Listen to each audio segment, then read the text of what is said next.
This is Town of Islip Supervisor Angie Carpenter, and I want to thank you for tuning in and begin by thanking Good Samaritan Hospital, a member of Catholic Health Services, for offering to bring this factual information to the public. We just finished watching the President of the United States declare a state of emergency, a national state of emergency. The Governor of the State of New York declare a state of emergency. The County Executive, Steve Bellone, declaring a state of emergency. And as your supervisor here in the Town of Islip, too, at 5 p.m. yesterday, we declared a state of emergency. This truly is an emergent situation, ever-changing, and we really working together with all levels of government are trying to protect the residents of our town and our country. And it's really very telling that it's going to happen, that we're going to get through this, and we're going to get through this well with everyone pulling together. And the President demonstrated that today in his outreach to the private sector, that they were able to fast-track the testing kits, working with the private sector.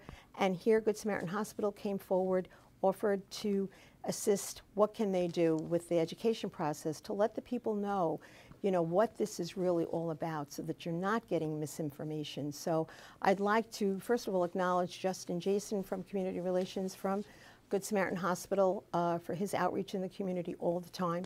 And also from the Town of Islip. You know, Caroline Smith and her team does an incredible job with public information, letting everyone know what's going on in the town. We have to thank our public safety division, Tony D'Amico, Tony Prudenti, the deputy, who are there always protecting the public safety here in the town. Our Commissioner of Public Works and Parks joins us here today too in the EOC, Tom Owens. He also is chair, or commissioner rather, of Public Works. And also we have our personnel director, Arthur Abadi, and the safety officer, Jen, who are there always for our employees. And from UPSI, to show you that we really are in this all together, management, labor, and the union, we have Ellen and Frank from UPSI. So without any further ado, we want to get on to some questions, frequently asked questions. I don't have all the answers. I know they reach out to me as a supervisor and certainly our town board members. We are all united in this effort to protect the public, to protect our residents. So let us begin by going to, and I have to introduce our experts that are here today. So we have with us the Associate Chair of Emergency Medicine for Good Samaritan Hospital, Eric Decena. Eric, yes. Give them the wave. There you go. Kathy DiBenedetto, who's a registered nurse. She is the Director of Infection Prevention. Kathy? And the Chair of Emergency Medicine, Dr. Chris Raio. So he's the guy that you'll see roaming around the emergency department. And speaking about the emergency department, I just want to also mention that the Town of Islip was very happy to expedite the process, and Good Samaritan Hospital is going to be establishing a separate pediatric emergency room, and that is so very, very important. And Chris, I'm sure you really, I know you advocated for it. Absolutely. And can really appreciate the fact that we're finally there. Yes, so let's get to the situation at hand. And the one thing I also took from what the President said today is that our goal is to stop the spread of the virus. And it can start with each and every one of us, and that's simple washing your hands.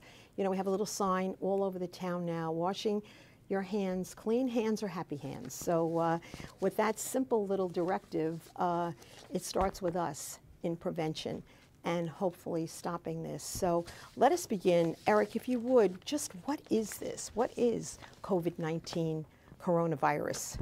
So COVID-19 basically is a virus from the corona family of viruses. There's many types of coronaviruses out. This one, for some reason, a little bit different, it's a little bit more infectious than others. And it's, you know, this, for some reason, this virus is a little bit more aggressive, infectious than others. Uh-huh. I guess that's, yeah. Yeah. Where did it all start? It started, it seemed, from what we can see, it started in Wuhan, China, and slowly spread. As we watched the news throughout the last few weeks, we saw it spread to Europe, in the Middle East, and now it's in the U.S., in our local communities. So tell us, how does one get infected? Well, the thought, you know, initially they were able to trace all the cases back to individual persons who started the spread. Now it's in the community, so that's what they call community spread, meaning they're unable to find out where the people are getting it now. It's thought mainly to be spread through respiratory symptoms.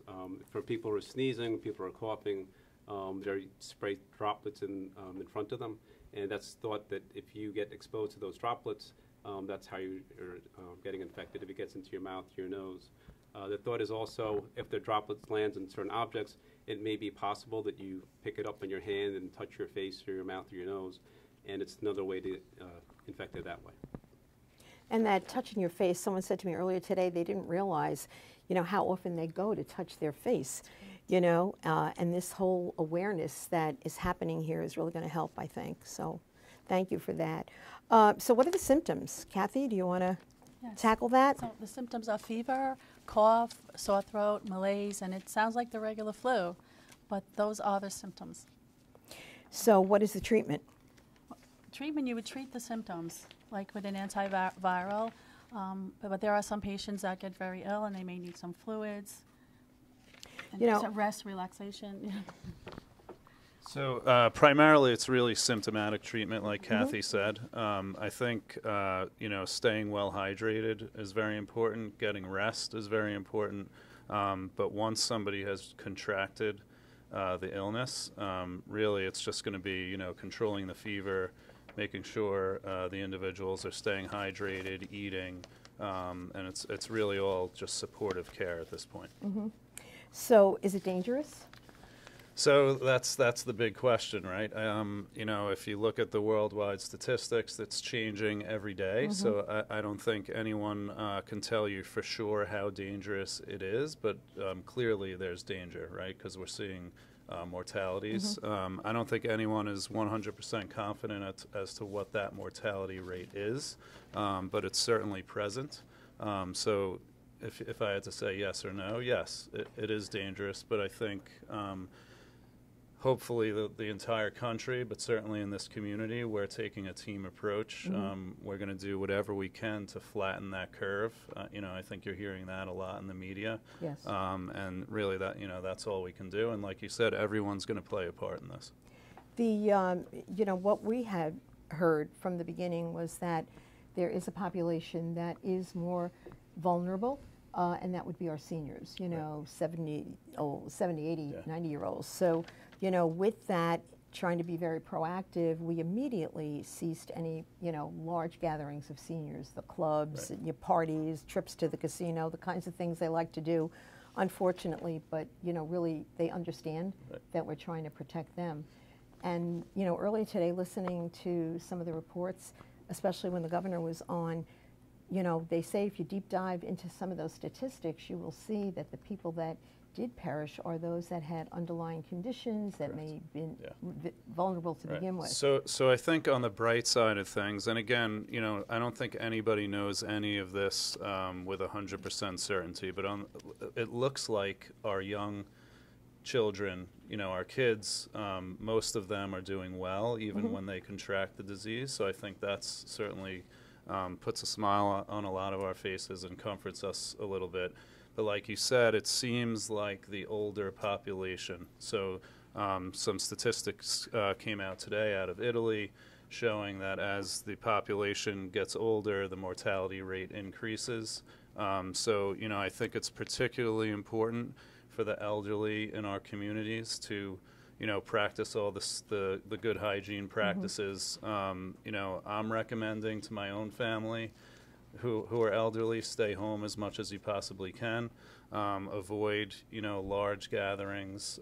Practice good social distance. Avoid touching your face, your mouth, your nose.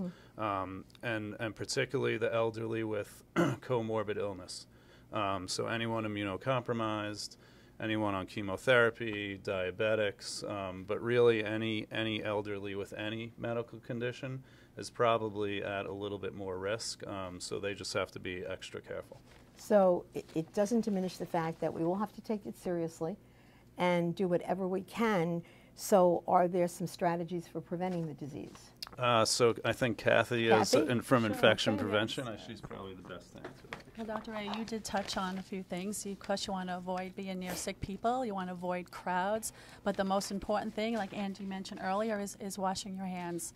Washing your hands should be for a full 20 seconds. Very important to scrub your hands. 20 seconds is a long time when you're counting, but it's so important. And after you rinse your hands, remember, do not turn off the faucet with those hands that you just cleaned. Get a paper towel and close the faucet. It's also recommended when you leave the bathroom, you know, the virus likes to stay alive on metal, and you don't know if the person that left before you washed your hands properly. So make sure you use a paper towel when you leave the bathroom. And remember, too, touching your face, right? A lot of us, we rub our eyes, we touch our nose, we touch our mouth. Any surface that you touch, somebody might have touched before you. That virus could live for hours to up to 9 days. They're not really sure. So always remember to wash your hands after coughing, after sneezing, before eating, after using the restroom. It's very important. And cough etiquette. We should avoid coughing into our hands. It's recommended you cough into your forearm. When you're at work, make sure that you have a lot of tissues around, Purell. You can also use the hand sanitizer. It's very effective as well. And it's really going back to the basics and making sure that we do it all the time. This is something that must be practiced all the time, and it's very important. So I just want to add sure. one thing. I think one of the positives that can actually come out of all this is that everyone should practice better hygiene, right? So I think that potentially will help with other illnesses, particularly influenza, which we go through a bad flu season every year. Hopefully this has sort of raised everybody's eyebrows, and hopefully they'll realize that practicing those good hygiene habits will really help us long term, not just with COVID-19, but with other illnesses as well. You know, it's really, we have an incredible team at the town. Our employees really have rallied in this situation across the town at our airport, but they are scrubbing from the minute we were alerted. I mean, railings and doorknobs and glass, and they're going back and forth. And, you know, the minute we hear of anything that might be problematic, they're really right on there. And there's never been any pushback. You know, so, and these are some of the things I found myself when I got home thinking, gee, I really should be scrubbing the, you know, the railings. You know, I didn't think about it. You know, so you get those wipes out and you're, you know, wiping railings. So whatever we can do to help ourselves, it is so important. Right. And I'd like to just add one sure. thing about cleaning the surfaces. It's very important that you look at the contact times on the products that you use, because they give you a dwell time. The dwell time is the time it takes for it to kill all the viruses and bacteria that it claims to kill. It could be 1 minute, it could be 2 minutes, it could be 4 minutes. So you have to make sure that surface that you're cleaning stays wet for the time that's recommended by that product. And the products are different. And it's always good to go with the higher contact time, because then you'll be sure that you do kill all the viruses. I know we tend to clean quickly, and it's not really going to do the job. So make sure you follow the contact times. You know, when Kathy said about, and you alluded to it earlier, that this is something that hopefully we'll take with us going forward. You tend to clean quickly. We tend to do everything quickly. You run into the bathroom, you know, you're in a hurry. We're doing everything fast, and, you know, like, just slow down. It's going to take an extra couple of seconds, 20 seconds, but wash your hands right. Don't forget your phone. Don't forget your tablets, your laptops. Clean those screens, you know, not just once a day, you know, clean them. It's not going to hurt them. You know, those wipes are fine. And we checked with the IT director. So, you know, whatever we can do to help us keep safe and stop this, we're all going to do. So what do we do if we feel sick? So that's a good question. First off, I think the strategy can change over, you know, the next couple of days or week or so. Some of it is going to depend on the testing. As the president was just talking about, it seems like access to testing is really, really improving. You know, CHS and Good Sam, and I know all the emergency departments and all the hospital employees and physicians and nurses, et cetera, we're ready. So if you feel very sick, then yes, the ED is the place to go. However, if you're experiencing minor symptoms, you know, upper respiratory, congestion, cough, feeling tired, you know, fever, body aches, you know, minor symptoms, you know, where you feel like maybe you have the flu, You know, right now we're advising, you know, contact your primary care physician. Some of you may have access to telemedicine, where you can have a telehealth visit. And, you know, right now that's probably the best thing to do. If everyone with any symptom rushes to the hospital, it is going to cause some issues with us actually taking care of the truly sick, critical patients. So right now, if it's minor symptoms, your primary care physician. You know, if you're very sick, obviously we're ready in the emergency departments. We've been planning for weeks with CHS, you know, and we're obviously there to take care of the public and the community.